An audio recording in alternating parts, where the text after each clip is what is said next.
So today is something I've been dreading to do and I've been pushing off for the day because it's like 2:30 in the afternoon that I don't want to do.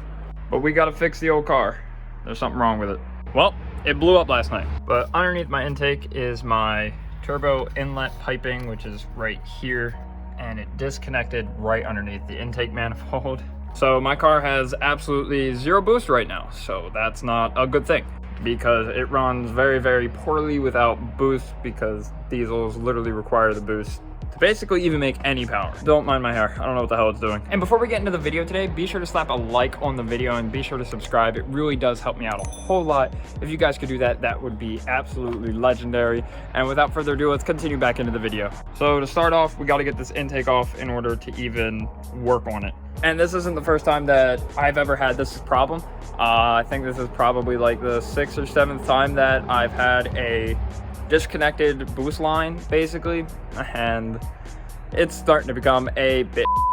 So I ended up taking off the MAF sensor as well as this part of the intake piping, so that way I can disconnect it from this. That way I can lift this up, move over those to the side, and actually get down and underneath of there, and which I think, if it focuses, that's the pipe that I need to fix that is disconnected right now. Sorry I didn't film any of me taking any of this stuff off. It was literally 2 clamps, which looked like these kind of clamps right here, like except bigger, to just disconnect everything. I also wanted to make a video of polishing my wheels, but I don't think that's gonna happen. I mean, I might be able to throw that into this video or make that a separate video. I'm not quite sure because they do need to be hand polished, which I already have 2 of them polished. Like this one also needs to be polished, which you can see it right there. You can see everything that just looks disgusting.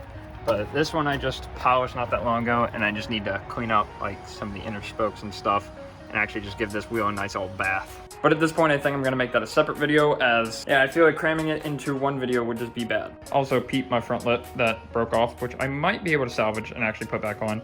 I don't know with my underglow, since my underglow is literally sitting right there, which I'm redoing as well.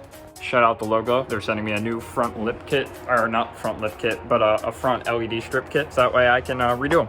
But back to this Johnny that I don't want to do. Okay, so as I'm unscrewing this one right here, because this one's the one that's disconnected, this flathead screwdriver, it's not cutting it. So I'm gonna get a ratchet and just ratchet this thing off, because I feel like that's gonna be 10 times easier than me just screwdrivering it off, because it's just taking too long.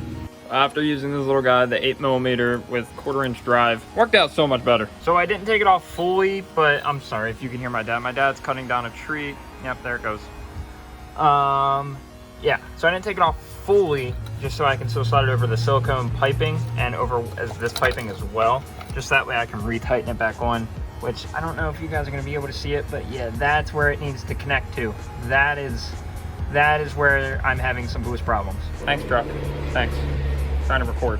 But once I get this all figured out and said and done and actually have attached everything, I'll show you how it's all ran and what it actually is, you know, attached to and what it's controlling. I ended up bringing in the expert because apparently he can get it better than I can, which I don't know how, but it's fine. So I you. I hate me too sometimes when I'm right. And at the age of 24, I'm still holding the flashlight for my father. That's up. It's funny. My dad's tightening it down now, which I got it on finally. There's no bottom to this, is there? No. It goes right to the ground. Well, now we gotta find it. It fell underneath, but it's not underneath of the car. So now we gotta find it. But I needed help getting that clamp on, and my dad just decided to take over at this point.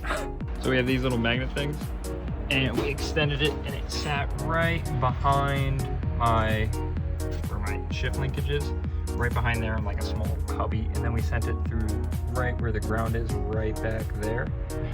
And then it just rolled out, and now we got it now, so that's good.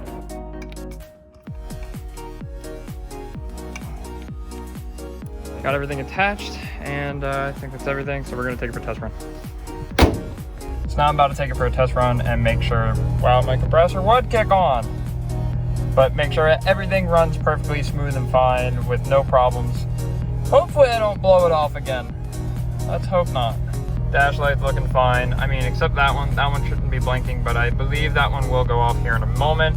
But so far everything's looking good, so fingers crossed. Small update of the car. Usually the glow plug, you know, flashing usually goes off after like a solid, like, you know, maybe 30 seconds or something like that. But yeah, it's not going off and I have no power. So that's something wrong with my glow plugs and it's not allowing boost to happen.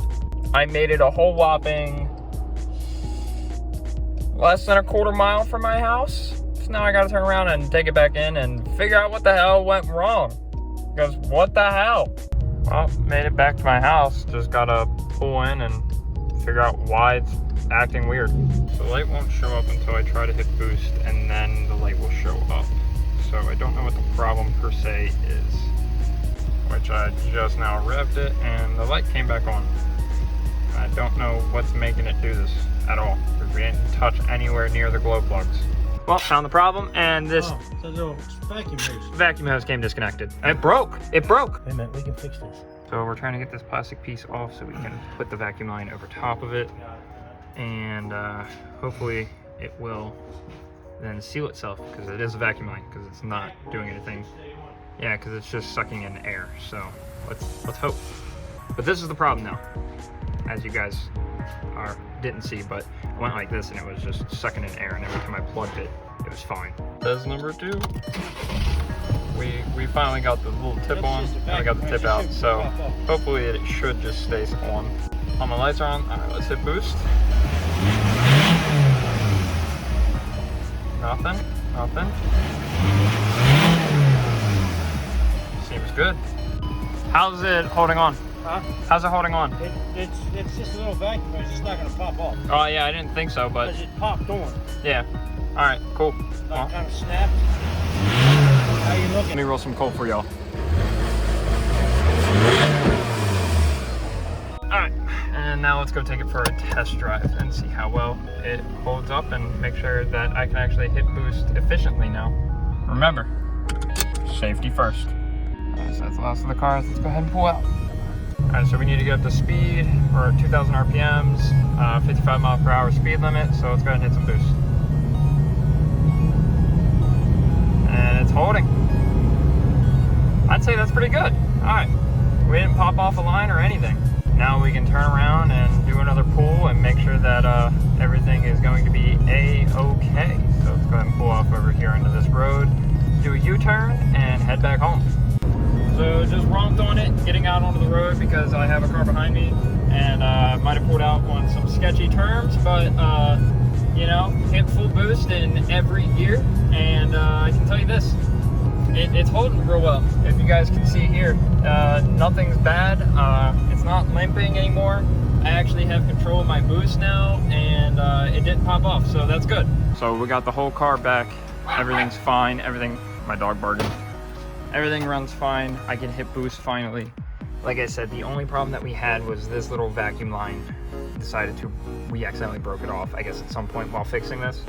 And everything underneath is all copacetic, all good, which that actually goes down to here in front of my fans. And if I come over here to the side, which goes right to there, sorry I had to turn on my flash there, but it goes from there and then it goes up over to here, back there, and then back underneath the intake and back into the turbo. Somehow my dad was able to manage to put the silicone pipe into the actual pipe, which I couldn't because I spent like 10 to 15 minutes on it and I could not get it, but somehow he ended up getting it. And whenever he's working on something, if you know, he's working on it, he just puts his whole mind into it, and that's why he kind of took over this project. But he's the one that's helped me install it before and actually fix it up to where it is today. And if it wasn't for him,